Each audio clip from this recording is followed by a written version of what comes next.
যারা সিয়াম পালন করেছে তাদেরকে বাবুর রাইয়ান, মানে রাইয়ান নামক দরজা দিয়ে তাদেরকে ডাকা হবে।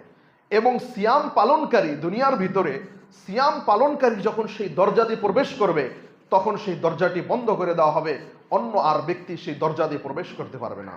এখন এখানে প্রশ্ন হচ্ছে এই যে আমরা সেই দরজা দিয়ে তখনই প্রবেশ করতে পারবো যখন আমরা আল্লাহর রসুল সাল্লাল্লাহু আলাইহি সাল্লামের বলা দেখানো পদ্ধতি অনুযায়ী আমরা সিয়াম পালন করব, রোজা রাখবো। সম্মানিত উপস্থিতি, তারপরে ইন্নাল হামদালিল্লাহ নাহমাদুহু ওয়া নাস্তাঈনুহু ওয়া নাস্তাগফিরুহু ওয়া নু'মিনু বিহি ওয়া নাতাওয়াক্কালু আলাইহি ওয়া নাউযু বিল্লাহি মিন শুরুরি আনফুসিনা ওয়া মিন সাইয়্যাতি আ'মালিনা من يهده الله فلا مضل له ومن يضلل فلا هادي له واشهد ان لا اله الا الله وحده لا شريك له واشهد ان محمدا عبده ورسوله اما بعد فان خير الحديث كتاب الله وخير الهدي هدي محمد صلى الله عليه وسلم وشر الأمور محدثاتها وكل محدثة بدعة وكل بدعة ضلالة وكل ضلالة في النار أعوذ بالله السميع العليم من الشيطان الرجيم من همزه ونفخه ونفثه بسم الله الرحمن الرحيم يا أيها الذين آمنوا كتب عليكم الصيام كما كتب على الذين من قبلكم لعلكم تتقون وقال النبي صلى الله عليه وسلم من قام رمضان إيمانا واحتسابا غفر له ما تقدم من ذنبه وقال النبي صلى الله عليه وسلم في موضع آخر إذا دخل رمضان وفي رواية إذا جاء رمضان فتحت أبواب الجنة وغلقت أبواب جهنم وسلسلة الشياطين وقال النبي صلى الله عليه وسلم في موضع آخر الصوم لي وأنا أجزي به وقال النبي صلى الله عليه وسلم الصوم جنة সম্মানিত মসজিদের মুসল্লিয়ানে কেরাম, সমস্ত ধরনের প্রশংসা একমাত্র আল্লাহ রাব্বুল আলামিনের জন্য, আলহামদুলিল্লাহ। অতঃপর লাখো করোড়ো দরুদ ও সালাম বর্ষিত হোক আমাদের প্রিয় নবীর ওপর সাল্লাল্লাহু আলাইহি ওয়াসাল্লাম।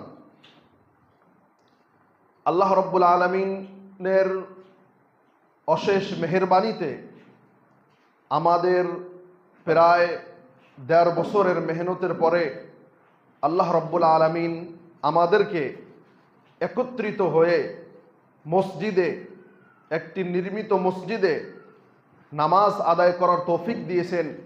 এর জন্য আমরা আল্লাহ রাব্বুল আলামিনের আবারও শুকরিয়া আদা করি, আলহামদুলিল্লাহ। এবং আজকের খুতবা থেকে আমরা সবাই মিলে আল্লাহর নিকটে দোয়া করি যে আল্লাহ যেন আমাদের এই মেহনতকে কবুল করেন এবং যেই উদ্দেশ্যে আমরা এখানে একত্রিত হয়েছি সেই উদ্দেশ্য যেন আল্লাহ রাব্বুল আলামিন পূরণ করেন এবং আমাদেরকে এইভাবে মরা পর্যন্ত একত্রিত থেকে এবং আমাদের পরে যে নতুন জেনারেশন আসবে তাদের জন্য, তাদের দুনিয়া এবং আখিরাতের জন্য আমরা যেন কিছু করে যেতে পারি, এই সমস্ত বস্তুর আল্লাহ রাব্বুল আলামিন তুমি আমাদেরকে তৌফিক দান করো, আমিন। সম্মানিত উপস্থিতি, যেহেতু রমজান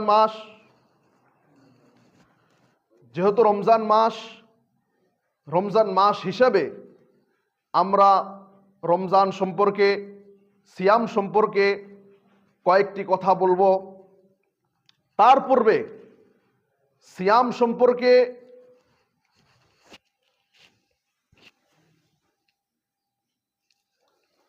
সম্পর্কে কথা বলার পূর্বে আমাদেরকে কিছু বেসিক বস্তু জেনে নিতে হবে যে আজকে আমরা পৃথিবীর ভিতরে, বিশেষ করে আমাদের দেশে, শরীয়তের মাসলা মাসাইল নিয়ে, দ্বীনে ইসলামের অনেক ধরনের বস্তুবাস্তি নিয়ে আমরা আমাদের মধ্যে আপোষে অনেক ধরনের মতভেদ দেখতে পাই।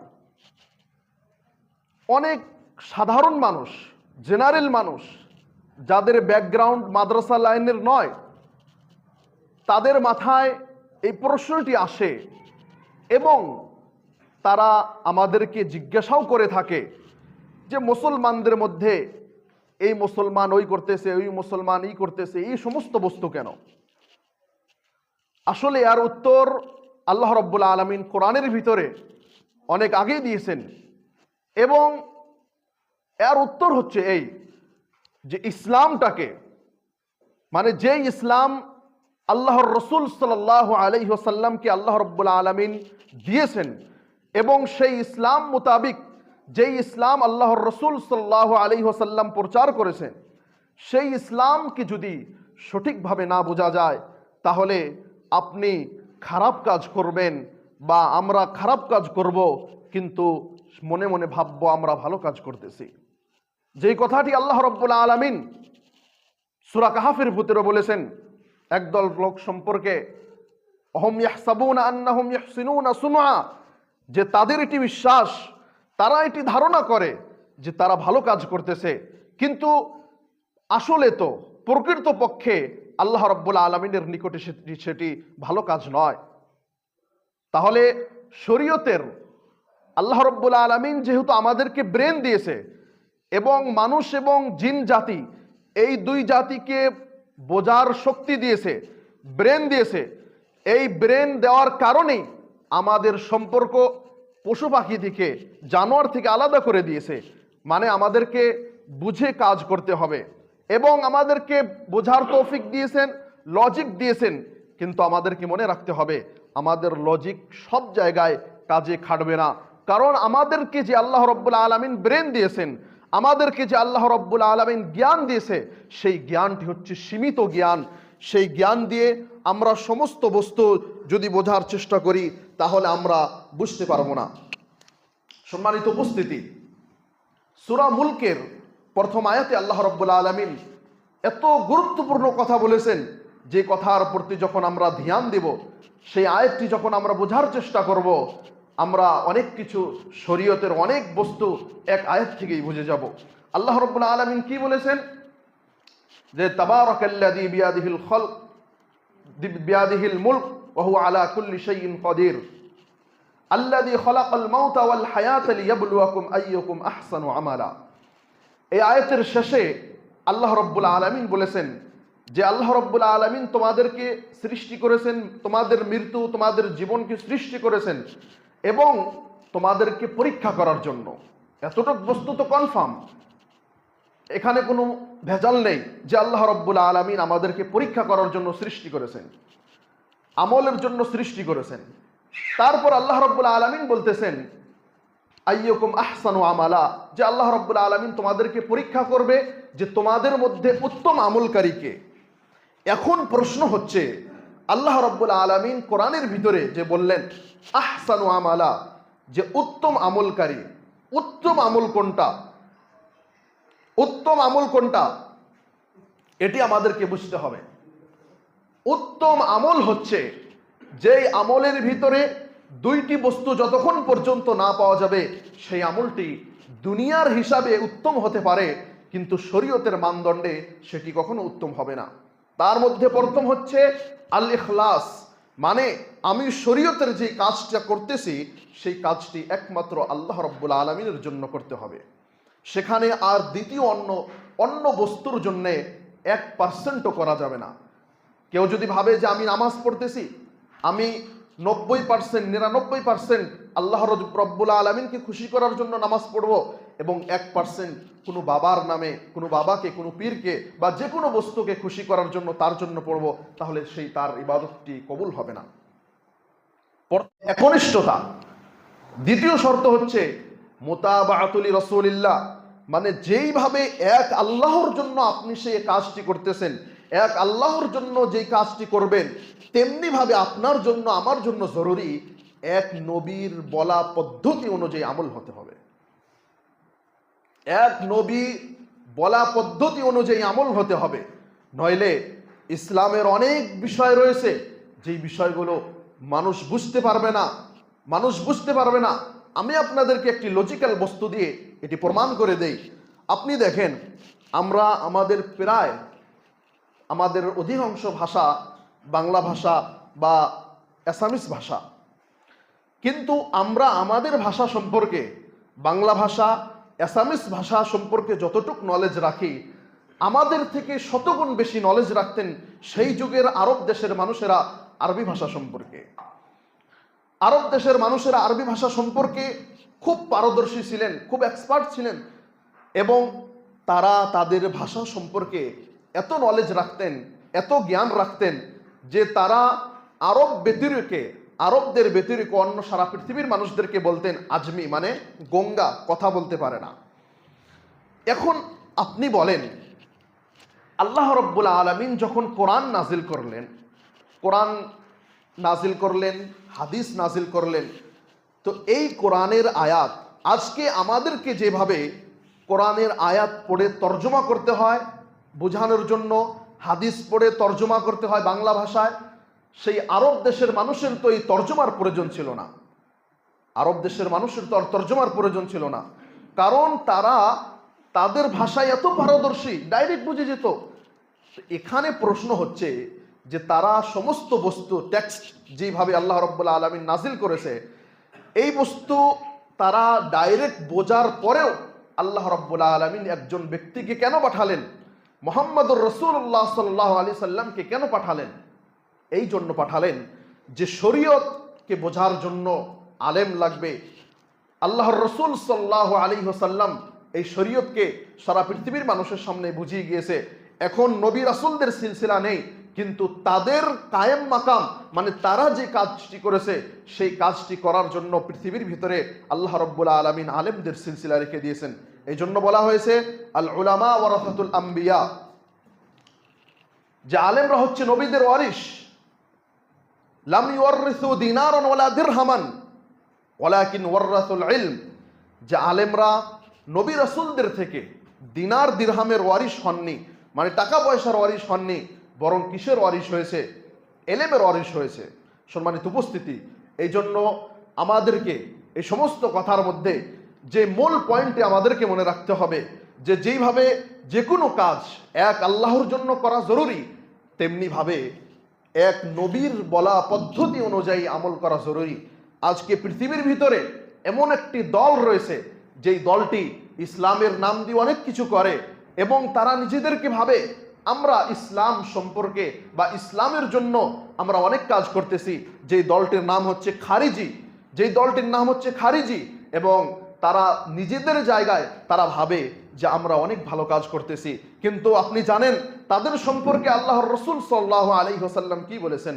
তাদের সম্পর্কে আল্লাহর রাসূল সাল্লাল্লাহু আলাইহি ওয়াসাল্লাম বলেছেন, হুম কিলাবুন নার, তারা হচ্ছে জাহান্নামের কুকুর, তারা হচ্ছে জাহান্নামের কুত্তা। কত বড় কথা বলেছেন আল্লাহর রাসূল সাল্লাল্লাহু আলাইহি ওয়াসাল্লাম তাদের সম্পর্কে। এই জন্য কিসের জন্য এই সমস্ত বস্তুগুলো হয়েছে? আপনি দেখেন আল্লাহর রাসূল সাল্লাল্লাহু আলাইহি ওয়াসাল্লামের যুগের পরে থেকেই আবু বকর রাদিয়াল্লাহু তাআলা আনহুর যুগে একটি বড় ফিতনা মাথা চাড়া দেয়। কি ফিতনা? অনেক মানুষ যাকাত ইনকার করে দেয়, যাকাত দেওয়াকে অস্বীকার করে দেয়। আপনি ইতিহাস পড়লে পাবেন যে আবু বকর রাদিয়াল্লাহু তাআলা আনহু সেই সময় কঠোরভাবে সেই বস্তুটির মোকাবেলা করেছে। তেমনিভাবে ওমর রাদিয়াল্লাহু তাআলা আনহু, ওসমান রাদিয়াল্লাহু তাআলা আনহু, আলী রাদিয়াল্লাহু তাআলা আনহু, এই খলিফা, তিনজন খলিফাকে যে শহীদ করা হয়েছে, কাদের হাত দিয়ে শহীদ করা হয়েছে? এই গ্রুপের মানুষদের হাত দিয়ে শহীদ করা হয়েছে। এবং তৃতীয় পয়েন্ট হচ্ছে যে এই খারিজি যারা সেই সময় আলাদা হয়ে যায়, তারা কোনো সাধারণ লোক ছিল না, খুব বড় বড় পণ্ডিত ছিল, খুব বড় বড় আলেম ছিল, কিন্তু তারপরেও শরীয়তকে ভুল বোঝার কারণে তারা এইভাবে গুমরা হয়ে গিয়েছে যে কিয়ামত পর্যন্ত তাদের উপর লানত বর্ষিত হতে থাকবে। এবং এই পৃথিবীর ভিতরে আজকেও ওই দলটি রয়েছে এবং এর বিভিন্ন শাখা প্রশাখা পৃথিবীর বিভিন্ন জায়গায় ছড়িয়ে রয়েছে। সম্মানিত উপস্থিতি, আমি সমস্ত উদাহরণ দিয়ে এই কথাটি বোঝাতে চাই যে যেইভাবে এক আল্লাহর জন্য আমল হতে হবে, তেমনিভাবে এক রাসূলের বলা পদ্ধতি অনুযায়ী আমল হতে হবে, নইলে আমাদের সেই আমলটি আল্লাহ রাব্বুল আলামিনের দরবারে কবুল হবে না। কারণ আপনি দেখেন, আল্লাহ রাব্বুল আলামিন কোরআনের ভিতরে, আল্লাহর রাসূল সাল্লাল্লাহু আলাইহি সাল্লাম হাদিসের ভিতরে স্পষ্টভাবে বলেছেন যে কিয়ামতের দিন অনেক মানুষ অনেক নেকি নিয়ে আসবে, পাহাড় সমতুল্য নেকি নিয়ে আসবে এবং তাদের নেকিকে বিভিন্ন কারণের মাধ্যম দিয়ে ধ্বংস করে দেওয়া হবে। তাদের মধ্যে এটিও একটি কারণ যে আপনি যে আমলটি করেছেন সে আমলটি শুদ্ধ আমল ছিল না। এজন্য আমাদের মন মানসিকতা বানাতে হবে, বুঝতে হবে আজকে পৃথিবীর যত শুদ্ধ কিতাবগুলো রয়েছে, কোরআনের তর্জমা থেকে নিয়ে, তাফসির থেকে নিয়ে, বুখারী, মুসলিম, আবু দাউদ, নাসাই, তিরমিজি, ইবনে মাজাহ, এই সিয়াসিত্তা যে বইটি বলা হয়, এই সমস্ত বই পুস্তকের বাংলা ভাষায়, আসামিজ ভাষায় তর্জমা মজুদ রয়েছে, তর্জমা হয়েছে। আমরা সবাই খুলে কিনে পড়তে পারি, আমাদের আর কোনো ভেজাল থাকবে না। সম্মানিত উপস্থিতি, কিছু বেসিক কথা ছিল। এখন সিয়াম সম্পর্কে দু একটি আলোচনা করে, যেহেতু সিয়াম সম্পর্কে আমাদের আলোচনা কন্টিনিউ চলতেই থাকবে, সিয়াম সম্পর্কে দু একটি কথা বলে আমরা আজকের খুতবা শেষ করে দিব। সেটি হচ্ছে এই যে রোজা ফরজ, সিয়াম রাখা ফরজ, এবং সিয়ামের ক্ষেত্রে আমরা আপনাদেরকে আরো একটি কথা বলবো। সেটি হচ্ছে এই যে যেই ওয়ার্ডগুলো আল্লাহ রাব্বুল আলামিন কোরআনের ভিতরে ব্যবহার করেছেন, আল্লাহর রাসূল সাল্লাল্লাহু আলাইহি সাল্লাম হাদিসের ভিতরে ব্যবহার করেছেন, আমরা সেই ওয়ার্ডগুলো ব্যবহার করার চেষ্টা করব। এটি উত্তম। আমরা যদি রোজা না বলে সিয়াম বলি, এটি বেশি ভালো হয়। আমরা যদি নামাজ না বলে সলাত বলি, এটি বেশি ভালো হয়। আমরা যেমন দেখেন হজের শাব্দিক অর্থ কি? হজের শাব্দিক অর্থ হচ্ছে নিয়ত করা। তো আমরা তো কেউ বলি না নিয়ত করি, আমরা ডাইরেক্ট বলি হজ করি। তো আমরা এই যে টার্মিনোলজি ওয়ার্ডগুলো যে রয়েছে, টেকনিক্যাল ওয়ার্ডগুলো যে রয়েছে, শরঈ টেকনিক্যাল ওয়ার্ড, এই টেকনিক্যাল ওয়ার্ডগুলো আমরা সেই তার যে বাস্তব রূপে বলারই চেষ্টা করব ইনশাআল্লাহ। তো সিয়াম এটি ফরজ। আল্লাহ রাব্বুল আলামিন কোরআনের ভিতর বলে দিয়েছেন, ইয়া আইয়ুহাল্লাযীনা আমানু কুতিবা আলাইকুমুস সিয়াম কামা কুতিবা আলাল্লাযীনা মিন ক্বাবলিকুম লাআল্লাকুম তাত্তাকুন। এই আয়াতের তরজমা অনেকবার আপনাদের সামনে পেশ করা হয়েছে। আয়াত থেকে কি বোঝা যায়, বা আয়াত থেকে আল্লাহ রাব্বুল আলামিন আমাদেরকে কি মেসেজ দেয়? আয়াত থেকে সবচেয়ে বড় মেসেজ হচ্ছে যে আমরা যেন তাকওয়া ইখতিয়ার করতে পারি, আমরা যেন মুত্তাকি হতে পারি। কারণ এই সিয়ামের ফরজিয়ত, এই পুরো আয়াতটি আল্লাহ রাব্বুল আলামিন বলার পরে সর্বশেষ যে কথাটি আল্লাহ রাব্বুল আলামিন বললেন সেটি হচ্ছে লাআল্লাকুম তাত্তাকুন, যাতে করে তোমরা তাকওয়া ইখতিয়ার করতে পারো। সম্মানিত উপস্থিতি, এই রমজান মাস সম্পর্কে আয়েশা রাদিয়াল্লাহু তাআলা আনহা, আল্লাহর রাসূল সাল্লাল্লাহু আলাইহি সাল্লামের স্ত্রী, তিনি আল্লাহর রাসূল সাল্লাল্লাহু আলাইহি সাল্লাম সম্পর্কে কি বলেন যে রমজান মাস যখন আসতো আল্লাহর রাসূল সাল্লাল্লাহু আলাইহি সাল্লাম তার লুঙ্গিকে গুটিয়ে নিতেন, লুঙ্গিকে শক্ত করে বেঁধে নিতেন। মানে কি? মানে হচ্ছে এই যে আল্লাহর রাসূল সাল্লাল্লাহু আলাইহি ওয়াসাল্লাম আরো 11 মাসে যে আমলগুলো করতেন, সেই 11 মাসের আমলের চেয়ে বেশি এই মাসে আল্লাহ রাসূল সাল্লাল্লাহু আলাইহি সাল্লাম আরো বেশি আমল করতেন। এবং রমজান মাসের আগ থেকেই আল্লাহর রাসূল সাল্লাল্লাহু আলাইহি ওয়াসাল্লাম দোয়া করতেন, এ আল্লাহ তুমি রমজান মাসটা পর্যন্ত আমাদেরকে পৌঁছে দাও, তুমি আমাদেরকে রমজান মাস পর্যন্ত পৌঁছে দাও। এটি আল্লাহর রাসূল সাল্লাল্লাহু আলাইহি সাল্লামের মনের আকাঙ্ক্ষা ছিলেন এবং আল্লাহর রাসূল সাল্লাল্লাহু আলাইহি সাল্লাম সব সময় আল্লাহ রাব্বুল আলামিনের নিকটে এই সম্পর্কে দোয়া করতেন যখনই রমজান মাস নিকটে এসে যেত। তেমনিভাবে রমজান মাসের ভিতরে আমরা সিয়াম রাখি। সিয়ামের অনেক ফজিলত রয়েছে। এই ফজিলতের মধ্যে একটি বড় ফজিলত হচ্ছে যে কিয়ামতের দিন মানুষকে পৃথিবীর ভিতরে যারা যেভাবে আমল করেছেন তাদের আমল অনুযায়ী তাদেরকে জান্নাতের দরজা দিয়ে ডাকা হবে। যারা নামাজ আদায় করেছে, সলাত আদায় করেছে, তাদেরকে বাবুস সলাত দিয়ে ডাকা হবে। যারা জিহাদ করেছে তাদেরকে বাবুল জিহাদ দিয়ে ডাকা হবে। যারা সিয়াম পালন করেছে তাদেরকে বাবুর রাইয়ান, মানে রাইয়ান নামক দরজা দিয়ে তাদেরকে ডাকা হবে। এবং সিয়াম পালনকারী, দুনিয়ার ভিতরে সিয়াম পালনকারী যখন সেই দরজা দিয়ে প্রবেশ করবে তখন সেই দরজাটি বন্ধ করে দেওয়া হবে, অন্য আর ব্যক্তি সেই দরজা দিয়ে প্রবেশ করতে পারবে না। এখন এখানে প্রশ্ন হচ্ছে এই যে আমরা সেই দরজা দিয়ে তখনই প্রবেশ করতে পারবো যখন আমরা আল্লাহর রাসূল সাল্লাল্লাহু আলাইহি সাল্লামের বলা দেখানো পদ্ধতি অনুযায়ী আমরা সিয়াম পালন করব, রোজা রাখবো। সম্মানিত উপস্থিতি, তারপরে যে আসিয়ামু জান্নাতুন, সিয়াম হচ্ছে ঢাল স্বরূপ। ঢাল স্বরূপ কীরকম? একটা তো আমরা আমভাবে এর অর্থ জানি যে সিয়াম হচ্ছে ঢাল স্বরূপ, মানে কিয়ামতের দিন জাহান্নামের আগুন থেকে আমাদেরকে বাঁচানোর জন্য বা কবরের শাস্তি থেকে বাঁচানোর জন্য আমাদের জন্য ঢাল স্বরূপ। কিন্তু দুনিয়াবি হিসাবেও যদি ঢাল স্বরূপ আমরা যদি আরো একটি ব্রেন লাগাই, আমরা এটি বুঝতে পারবো যে দুনিয়ার ভিতরে সিয়াম আমাদের জন্য কিভাবে ঢাল স্বরূপ। দুনিয়ার মধ্যে আমাদের জন্য সিয়াম এইভাবে ঢাল স্বরূপ যে একজন মানুষ যখন সিয়াম রাখে, রোজা রাখে, তার ভিতরে এনার্জি অনেক লস হয়, এনার্জি অনেক কমে আসে রোজা রাখার কারণে। এই কারণে এনার্জি কম হওয়ার কারণে সেই মানুষটার যে কোনো বড় ধরনের গুনাহ করতে সেই ব্যক্তি একটু হিমশিম খেয়ে যায়, একটু চিন্তা ভাবনা করে। আপনি দেখেন আল্লাহ রসুল সাল্লাল্লাহু আলাইহি সাল্লাম এর বিখ্যাত হাদিস, আল্লাহ রসুল সাল্লাল্লাহু আলাইহি সাল্লাম বলেছেন, ইয়া মাশারাশ শাবাব মান ইসতাতা মিনকুমুল বাআতা ফালইয়াতাযাওয়াজ, যে হে যুবক দল, যে তোমাদের যাদের বিয়ের সামর্থ্য রয়েছে তোমরা বিয়ে করো, যদি সামর্থ্য না থাকে তাহলে রোজা রাখো। তাহলে রোজা রাখার কথা কেন বললেন? এই জন্য বললেন যে মানুষ যখন রোজা রাখবে, মানুষের ভিতরে যে একটি খাহিশ রয়েছে, মানুষের ভিতরে যে একটি চাহিদা রয়েছে, শারীরিক চাহিদা, এই চাহিদাটা অটোমেটিক কম হয়ে যাবে। এইভাবে আমরা দুনিয়ার ভিতরে এটি ঢাল স্বরূপ বুঝতে পারবো। তেমনিভাবে আল্লাহ রসুল সাল্লাল্লাহু আলাইহি সাল্লাম থেকে আরো হাদিস রয়েছে যে শয়তানকে বন্ধ করে দেওয়া হয়, শয়তানকে বন্ধ করে দেওয়া হয়। এখন প্রশ্ন আসতে পারে যে শয়তান বন্ধ, তারপরেও তো মানুষ গুনাহ করতেছে। তো এর বিভিন্ন উত্তর মুফাসসিরিন কিরামগণ, মুহাদ্দিসিন কিরামগণ দিয়েছেন। তার মধ্যে একটি বিখ্যাত উত্তর হচ্ছে এই যে, উদাহরণস্বরূপ আমরা একটি পাতিলে, একটি পাত্রতে ভাত রান্না করতেছি,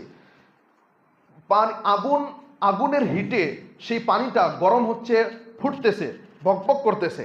তো এখন পাত্রটা যখন আমরা ডাইরেক্ট নামিয়ে দিব, নামিয়ে দেওয়ার পরেও কিন্তু কিছুক্ষণ ফুটতে থাকবে।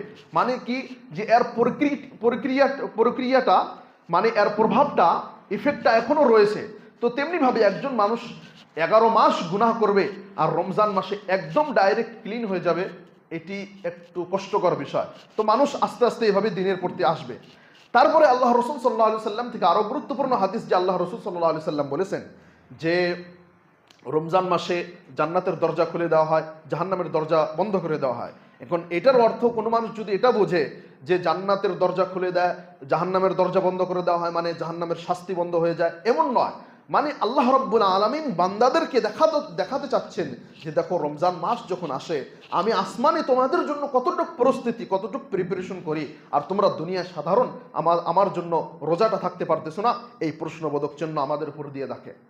তেমনিভাবে সিয়াম সম্পর্কে আরো আল্লাহ রসুল সাল্লাল্লাহু আলাইহি সাল্লাম থেকে আরো বিভিন্ন হাদিস রয়েছে, অত হাদিস একসাথে মাথায় রাখাও কঠিন হয়ে যায়। আল্লাহ রসুল সাল্লাল্লাহু আলাইহি সাল্লাম বলেছেন যে লা খালুফু ফামিস সাইমি আতিয়াবু মিনাল্লাহি মির রিহিল মিস্ক, যে রোজাদারের মুখের যে গন্ধ, দুর্গন্ধ, এটি আল্লাহ রাব্বুল আলামিনের নিকটে মিস্ক, একটি খুশবু, একটি খুবই দামি পারফিউম, একটি আতর, এর থেকেও বেশি আল্লাহ রাব্বুল আলামিনের নিকটে সুগন্ধনী।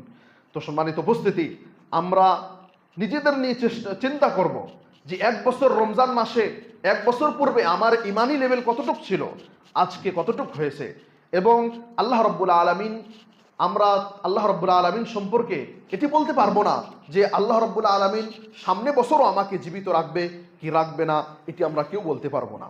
এই জন্য আমরা চেষ্টা করব এই রমজান মাসকেই আমরা কাজে লাগাবো। এবং রমজান সম্পর্কে আরো অল্প সময়ের মধ্যে এক দুইটি কথা বলে খুতবা শেষ করব। সেটি হচ্ছে এই যে রমজান মাসের ভিতরে একটি গুরুত্বপূর্ণ পয়েন্ট হচ্ছে তারাবি। এখন তারাবি নিয়ে আমাদের মাথায় বা বিভিন্ন এরিয়ার ভিতরে বিভিন্ন বস্তু আমরা শুনি, বিভিন্ন প্রশ্ন আসে, তারাবি কয় রাকাত, 8 রাকাত না 20 রাকাত, 8 রাকাত না 20 রাকাত, বিভিন্ন ধরনের। তো এই বিষয়ে শুধু যদি আমি তারাবি সম্পর্কে বক্তব্য দেই, 2 মাস বক্তব্য দেওয়া যাবে, তারাবি কয় রাকাত এটি শেষ করা যাবে না। তো আমি আপনাদেরকে সবচেয়ে যেই মেন পয়েন্টটি, তারাবি কয় রাকাত, আপনি নিজেই ডিসাইড করতে পারবেন যে আসলে তারাবি কয় রাকাত। তো সেটি হচ্ছে এই যে আল্লাহ রসুল সাল্লাল্লাহু আলাইহি সাল্লামকে, আল্লাহ রসুল সাল্লাল্লাহু আলাইহি সাল্লামের স্ত্রী আয়েশা রাদিয়াল্লাহু তাআলা আনহাকে জিজ্ঞেস করা হলো আল্লাহ রসুল সাল্লাল্লাহু আলাইহি সাল্লামের রাতের নামাজ সম্পর্কে, রাতের সালাত সম্পর্কে। আয়েশা রাদিয়াল্লাহু তাআলা আনহা কি উত্তর দিলেন? আয়েশা রাদিয়াল্লাহু তাআলা আনহা উত্তর দিলেন, আল্লাহ রসুল সাল্লাল্লাহু আলাইহি সাল্লাম রাতে 11 রাকাতের চেয়ে বেশি পড়তেন না। এই কথাই শেষ, আমাদের আর এগিয়ে যেতে হবে না, আর ডিটেলসে যাওয়ার প্রয়োজন নেই। যদি আয়েশা রাদিয়াল্লাহু তাআলা আনহা বলতেন যে আল্লাহর রসুল সাল্লাল্লাহু আলাইহি ওয়াসাল্লাম 11 রাকাতের চেয়ে কম পড়তেন না, তাহলে একটা বড় অবকাশ ছিল যে আমরা 20 রাকাত পড়ি, 40 রাকাত পড়ি, 50 রাকাত পড়ি, কোনো সমস্যা নেই। কিন্তু যখন আয়েশা রাদিয়াল্লাহু তাআলা আনহা 11 রাকাতের চেয়ে বেশি পড়তেন না এই কথা বলে মানে একটি লিমিটেশন লাগিয়ে দিল, মানে আল্লাহ রসুল সাল্লাল্লাহু আলাইহি সাল্লাম রাতের নামাজ, রাতের সালাত 11 রাকাতের চেয়ে বেশি পড়তেন না। তো এখান থেকে মুহাদ্দিসিনে কেরামগণ দলিল নিয়েছে যে সবচেয়ে উন্নত মানের উত্তম হচ্ছে যে তারাবি আমরা 8 রাকাত মানে বেতের সহ এটাকে জোড় করা হয়েছে। এখন কেউ যদি 20 রাকাত পড়ে, আমরা তাকে এটাও বলতে যাব না আপনি 20 রাকাত কেন পড়তেছেন, কারণ এই কিছু মাসলা এমন রয়েছে যে সব মাসলাতে আমরা অত শক্ত মত অবলম্বন করব না, যেহেতু এটি একটি সুন্নতি বিষয়। তো এই জন্য কেউ যদি 20 রাকাত পড়তেছে তার সঙ্গে আমরা এই বস্তু নিয়ে ঝগড়া করব না, লড়াই করব না, ডিবেট এই সমস্ত বস্তু নিয়ে। আমরা এটা বলবো যে সুন্নত হচ্ছে 20 রাকাত, সুন্নত হচ্ছে 8 রাকাত তারাবি, 3 রাকাত বেতের। তারপরে রমজান সম্পর্কে, রোজার মাসে আরো একটি গুরুত্বপূর্ণ পয়েন্ট হচ্ছে যে সাহারি খাওয়াটা সুন্নত। আল্লাহ রসুল সাল্লাল্লাহু আলাইহি সাল্লাম থেকে স্পষ্ট হাদিস রয়েছে সাহারি খাবেন এবং চেষ্টা করবেন। অনেক মানুষ সাহারি না খেয়েও রোজা রাখতে পারে, কোনো সমস্যা নেই। একটি প্রশ্ন এখানে এসে যায়, আপনি এমন সময় ঘুম থেকে জাগার পরে দেখলেন যে আপনার স্বপ্নদোষ হয়েছে, মানে আপনার উপর গোসল ফরজ রয়েছে এবং সাহারিরও ওয়াক্ত কাছাকাছি। এখন প্রশ্ন হচ্ছে যে আপনি আগে কি করবেন? আগে আপনি গোসল করে পাক পবিত্র হবেন নাকি আপনি আগে সাহারি খাবেন? এর উত্তর হচ্ছে আপনি আগে সাহারি খাবেন, সাহারি খাওয়ার পরে তারপরে আপনি গোসল করে পাক পবিত্র হয়ে আপনি সালাত আদায় করবেন। তেমনিভাবে এই সাহারি রিলেটেড আরও একটি প্রশ্ন হচ্ছে যে আমরা রাতে স্ত্রীর সঙ্গে সহবাস করে ঘুমিয়ে গিয়েছি, গোসল ফরজ রয়েছে, এখন সকালে উঠে সাহারির সময় দেখি একদম অক্ত নেই, অল্প সময় রয়েছে, শুধুমাত্র সাহারি খাওয়ার সময় রয়েছে। এখন কি করবেন? সেম পজিশন, আপনি আগে সাহারি খাবেন, তারপরে গোসল করে আপনি ফরজ সালাত আদায় করবেন। তেমনিভাবে ইফতার রিলেটেড একটি বস্তু হচ্ছে গুরুত্বপূর্ণ। আল্লাহ রসুল সাল্লাল্লাহু আলাইহি সাল্লাম বলেছেন যে আমার উম্মত ততদিন পর্যন্ত ভালাইয়ের খায়েরের মধ্যে থাকবে যতদিন পর্যন্ত তারা তাড়াতাড়ি ইফতার করবে, জলদি ইফতার করবে। জলদি ইফতারের অর্থ কি? জলদি ইফতার, এখন দেখেন অধিকাংশ আমাদের দেশে শোনা যায় যে আমরা সারাদিন রোজা রেখেছি, সিয়াম পালন করেছি, এখন কি আর 2-3 মিনিট সহ্য করা যায় না? তো এটি হচ্ছে লজিক। আর যে লজিকটা বাহ্যিকভাবে সুন্দর দেখা যায় বা যুক্তিকর মনে হয় যে আসলে কথাটা তো ঠিক কথা, যে সারাদিন যখন না খেয়ে থেকেছি, রোজা রেখেছি, সিয়াম পালন করেছি, এখন আর 1-2 মিনিটের জন্য আর কি হবে? এই বস্তুটি আমি বোঝানোর জন্য শুরুতে যে আমি একটি ভূমিকা স্বরূপ কথা রাখলাম যে সব জায়গা আমাদের লজিক শরীয়তের সামনে খাটবে না। আল্লাহ রসুল সাল্লাল্লাহু আলাইহি সাল্লাম কি বলেছেন যে তাড়াতাড়ি ইফতার করার অর্থ হচ্ছে এই যে এক্সাক্ট যে টাইম, আজকে তো ডিজিটাল দুনিয়া এত উন্নত হয়ে গিয়েছে যে আমরা ডাইরেক্ট মোবাইলে দেখতে পাচ্ছি। আর কোনো মানুষের নিকটে যদি রমজান মাসের চার্ট নাও পৌঁছে, সেই মানুষটা গুগলে লিখে বা বিভিন্ন সার্চ ইঞ্জিন থেকে সার্চ করে দেখতে পারবে যে আজকে এই জায়গায় আমি যেই লোকেশনে রয়েছি, এই লোকেশনে সূর্য অস্ত, সূর্য ডোবার টাইমটা কি, এটা দেখে আমরা সেই টাইম মোতাবিক ইফতার করতে পারি। এখন প্রশ্ন হচ্ছে যে তাড়াতাড়ি ইফতার করা সম্পর্কে সতর্কতামূলক এটাই হচ্ছে যে আজকে যদি 5টা 26-এ ইফতার হয়ে থাকে, 5টা 26-এর কমসে কম 20 সেকেন্ড 30 সেকেন্ড আগে আমরা ইফতার করব, এটি বেশি সুন্নত। কিন্তু টাইম পার হয়ে যাওয়ার পরে 1-2 মিনিট পরে আমরা ইফতার করব, এটি সুন্নত নয়। সম্মানিত উপস্থিতি, আপনি কি চান আপনি সারা জীবন আমল করবেন আর কিয়ামতের দিন আপনার আমল, কোরআনে আল্লাহ রাব্বুল আলামিন বলেছেন হাবা আম মানসুরা, একদম যেভাবে একটি বিল্ডিংকে ডেমোলিশ করা হয়, মানসুরা মানে এর যদি একজ্যাক্ট অর্থ আমরা বাহির করি, ডেমোলিশ মানে যেভাবে একদম ধ্বংস করে দেওয়া হয়, তো রেজা হয়ে যায়, তুলার মতো হয়ে যায়। তো আমলগুলো কি আমরা চাই সেইভাবে হয়ে যাবে? সেইভাবে আমরা যেন চাই না। আমরা যতটুকু আমল করি, এমনি আমাদের গুনাহ অনেক বেশি, আমল অনেক কম, তারপরেও যদি সেই আমলটা শুদ্ধ না থাকে তাহলে সেই আমলটা দিয়ে তো আমরা কিছু করতে পারবো না। সম্মানিত উপস্থিতি, তো সাহারি সম্পর্কে যেই কয়েকটি কথা বললাম এবং ইফতার সম্পর্কে, হ্যাঁ ইফতার সম্পর্কে আরেকটি গুরুত্বপূর্ণ কথা হচ্ছে যে ইফতার কিভাবে করব। ইফতার করার পদ্ধতি, ইফতার কি দিয়ে করা সুন্নত, ইফতার খেজুর দিয়ে করা সুন্নত। ইফতার খেজুর দিয়ে করা সুন্নত, আর এখন খেজুর সব জায়গায় পাওয়া যায়।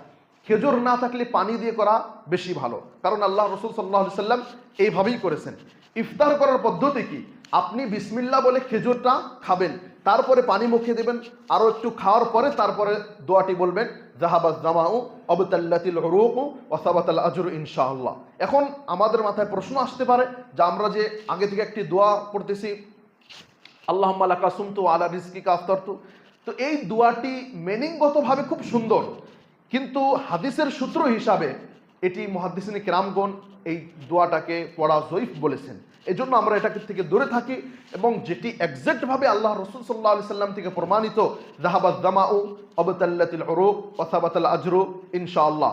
যাহাবাজ জামাউ, জামাউন মানে পিপাসা, যাহাবা মানে চলে গেল, পিপাসা চলে গেল, অবতাল্লাতিল উরুক, আর আমাদের শরীরের ভিতর যে রগগুলো রয়েছে, এই পানির ভিতরে বা খাদ্য ভিতরে যাওয়ার কারণে রগগুলো ভিজে গেল, মানে রগগুলো যে শুকিয়েছিল একদম এখন ভিজে গেল, ওয়াসাবাতাল আজরু ইনশাআল্লাহ। আর যদি আল্লাহ চায় আমরা এই যে রোজার যে থাকলাম, সিয়াম যে পালন করলাম, এর আজরও আমরা পেয়ে যাব। সম্মানিত উপস্থিতি, রমজান সম্পর্কে মোটামুটি থুলমূল আলোচনা হলো। ইনশাআল্লাহ আমরা আগে আরও আলোচনা করার চেষ্টা করব। আল্লাহ রাব্বুল আলামিন যেন আমাদেরকে তৌফিক দান করেন, আমিন। আলা মাল্লা নাবিয়্যা বাদা, আম্মা বাদ। সম্মানিত উপস্থিতি, খুতবার শেষে আমি একটি কথা বলতে চাই আপনাদের সবাইকে। যেহেতু আপনারা সবাই জানেন এটি নতুন মসজিদ তৈরি করা হয়েছে, অনেক এই মসজিদ তৈরি করার পিছনে অনেক টাকা পয়সা ব্যয় হয়েছে, এবং ফিউচারে আগে আরও অনেক টাকা পয়সার প্রয়োজন রয়েছে। আপনারা এই রমজান মাসে বেশি বেশি করে দান সদকার একটি বড় অংশ এই মসজিদের নামে রাখবেন, এবং কন্টিনিউ এখানে আপনারা দান করার চেষ্টা করবেন। আমরা আল্লাহ রাব্বুল আলামিনের নিকটে আশাবাদী যে আপনি এখানে দান করবেন, আপনার এক একটা পয়সা এখানে কাজে লাগবে। কারণ আমি এই বস্তুটি নিজে অন্তর থেকে বলতে পারি যে এই মসজিদের সঙ্গে যারা লেগে কাজ করতেছে, তারা মানুষের অন্তরের ভিতরতে ঢুকে দেখার সম্ভব আমাদের নয়। বাহ্যিকভাবে আমি বুঝতে পারি এবং আল্লাহ রাব্বুল আলামিনের কাছে এটাই ধারণা রাখি যে তারা ইখলাসের সাথেই কাজ করতেছে। এবং আমি নিজে যদি দেখতাম যে তারা ইখলাসের সাথে কাম করতেছে না, আমি এখানে আজকে খুতবার মধ্যেও এখানে আপনারা পেতেন না। আমি এটি তাদের সম্পর্কে ধারণা করি, তারা ইখলাসের সাথে কাজ করতেছে। আপনারাও এটি চেক করতে পারেন, দেখতে পারেন। এই জন্য আমি আপনাদের সবাইকে বলি, যেহেতু সামনে আরও অনেক টাকা পয়সার প্রয়োজন রয়েছে, আপনারা বেশি বেশি আসবেন, এবং আরও বিভিন্ন আপনাদের বন্ধু বান্ধব যারা রয়েছে তাদেরকে নিয়ে আসবেন। এবং এই মসজিদের নামে আস্তে আস্তে অ্যাকাউন্ট, স্ক্যানার, কিউআর কোড সব বানানো হবে মসজিদের নাম দিয়ে ডাইরেক্ট। আপনারা এখানে বেশি বেশি দান সদকা খয়রাত বেশি বেশি করবেন, এবং আরও বিভিন্ন যারা রয়েছে তাদেরকেও দান সদকা খয়রাত করার প্রতি উৎসাহিত দিবেন এবং তাদেরকে বলবেন। কারণ আল্লাহ রসুল সাল্লাল্লাহু আলাইহি সাল্লাম থেকে দানের ফজিলত সম্পর্কে অনেক হাদিস রয়েছে। আমি হাদিস বলতেছি না, শুধুমাত্র এতটুকু বলতেছি, কোরআনের বিভিন্ন আয়াত রয়েছে দান সদকার ফজিলত সম্পর্কে, যে জান্নাত যেও টাকা পয়সা দিয়ে কেনা যায়, এটি আপনি যখন দানের ফজিলত সম্পর্কে বলবো তখন আপনারা ভালো করে বুঝতে পারবেন। তো আল্লাহ রাব্বুল আলামিন যাদেরকে টাকা দিয়েছেন, বেশি টাকা দিয়েছে, আপনি ভাববেন যে আমি টাকা দিয়ে জান্নাত কিনে নিব। টাকা দিয়ে জান্নাত কিনে নিব মানে আমি এত পরিমাণে দান করব যে জান্নাত যেন আমার জন্য একদম আল্লাহ রাব্বুল আলামিন ডাইরেক্ট রেডি করে দেয়, একদম ডাইরেক্ট রেডি করে দেয়। আর আপনি এখানে যে সদকাটি করবেন, দানটি করবেন, এটি হবে সদকায়ে জারিয়া। আপনি 10 জন মানুষকে খিলিয়ে দিলেন, সেটি সদকায়ে জারিয়া হলো না, সেটি সব পাবেন, কিন্তু এখানে যে আপনি দান করবেন, এখানে পয়সাটি কাজে লাগবে। যতদিন পর্যন্ত এই মসজিদটি কায়েম থাকবে ততদিন পর্যন্ত আপনি সদকা আপনি দুনিয়া বেঁচে থাকতেও পাবেন, এবং কবর যাওয়ার পরেও পেতে থাকবেন। এজন্য আমরা সবাইকে বলি আল্লাহ রাব্বুল আলামিন যেন আমাদেরকে রমজান মাসে বেশি বেশি দান সদকা খয়রাত করার তৌফিক দান করেন, আমিন। আমাদের মধ্যে যারা মারা গিয়েছে হে আল্লাহ তাদের কবরের আযাবকে তুমি মাফ করে দাও, আমিন। হে আল্লাহ আমরা দুনিয়া যারা জীবিত রয়েছি আমাদেরকে শুদ্ধভাবে আমল করার তৌফিক দান করো, আমিন। হে আল্লাহ আমাদের আপোষে মিলে মহব্বতে থাকার তৌফিক দান করো, আমিন। আমাদের আপোষে যেই ধরনের মতভেদ রয়েছে সেই মতভেদগুলো তুমি দূর করে দাও, আমিন। হে আল্লাহ আমরা যেন তোমার দিনের জন্য এখানে কিছু করতে পারি আর তুমি তৌফিক দান করো, আমিন। হে আল্লাহ আমাদেরকে তুমি সবাইকে মসজিদমুখী করে দাও, আমিন। আমাদের সন্তানদেরকে উচ্চশিক্ষায় শিক্ষিত হওয়ার তৌফিক দান করো, আমিন। হে আল্লাহ আমাদের উপর আশা বালা মুসিবতকে তুমি দূর করে দাও, আমিন। হে আল্লাহ আমাদের দেশের আমাদের জায়গার পরিস্থিতি তুমি শুদ্ধ করে দাও, ঠিক করে দাও, আমিন। হে আল্লাহ আমাদের প্রত্যেকটি কাজে কথায় প্রত্যেকটি টাকা পয়সা প্রত্যেকটি বস্তুতে তুমি বরকত দান করো, আমিন। হে আল্লাহ আজকে পৃথিবীর এক কোণাতে ফিলিস্তিনের মুসলমানেরা অনেক কষ্ট করতেছে, হে আল্লাহ আমরা তাদের জন্য শুধুমাত্র দোয়াই করতে পারবো আর কিছুই করতে পারবো না। আল্লাহ তুমি তাদেরকে সহায় করো, আমিন। এবং তাদের মধ্যে যারা শহীদ হয়েছে তাদেরকে তুমি জান্নাতে উঁচু স্থান দান করো, আমিন। এবং আমাদের সবাইকে এই রমজান মাসকে সেইভাবে উপলক্ষ করার সেইভাবে পালন করার তৌফিক দান করো, আমিন। যেভাবে তোমার রাসূল সাল্লাল্লাহু আলাইহি সাল্লাম রমজান মাসকে পালন করেছে, সিয়াম থেকেছে, তুমি তৌফিক দান করো, আমিন। ওয়া আখিরু দাওয়ানা আনিল হামদুলিল্লাহি রাব্বিল আলামিন।